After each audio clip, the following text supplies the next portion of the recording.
रूठे हुए पति को मनाने का तरीका। चतुर बीरबल की कहानी।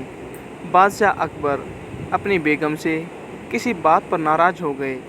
नाराज़गी इतनी बढ़ गई कि उन्हें बेगम को मायके जाने को कह दिया।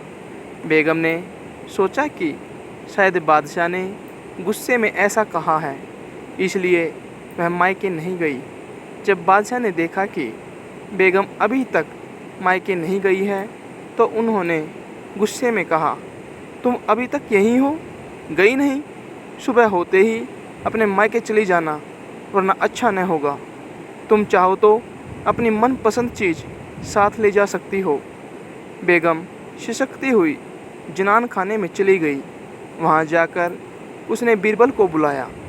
बीरबल बेगम के सामने पेश हो गया। बेगम ने बीरबल को बादशाह की नाराज़गी और उनके हुक्म के बारे में बताया। बेगम की तकलीफ़ सुनकर बीरबल बोले, बेगम साहिबा, अगर बादशाह ने हुक्म दिया है तो जाना ही पड़ेगा, और अपनी मनपसंद चीज़ ले जाने की बाबत जैसा मैं कहता हूँ वैसा ही करे। बादशाह की नाराज़गी भी दूर हो जाएगी और उनका हुक्म भी पूरा हो जाएगा। बेगम ने बीरबल के कहे अनुसार बादशाह को रात में नींद की दवा दे दी और उन्हें नींद में ही पालकी में डालकर अपने साथ मायके लाकर एक सुसज्जित शयन कक्ष में सुला दिया। जब बादशाह की नींद खुली तो स्वयं को अनजाने स्थान पर पाकर हैरान होकर आवाज़ लगाई, कोई है? आवाज़ सुनकर बेगम साहिबा उत्थित हुई। बेगम को वहाँ देखकर वे समझ गए कि वे अपनी ससुराल में हैं। उन्होंने गुस्से से पूछा, तू मुझे भी यहाँ ले आई?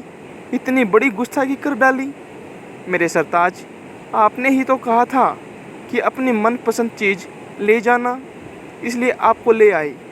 यह सुनकर बादशाह का गुस्सा छूमंतर हो गया और मुस्कुराकर बोले, ज़रूर तुम्हें यह तरकीब बीरबल ने ही बताई होगी। बेगम ने हामी भरते हुए सिर हिला दिया।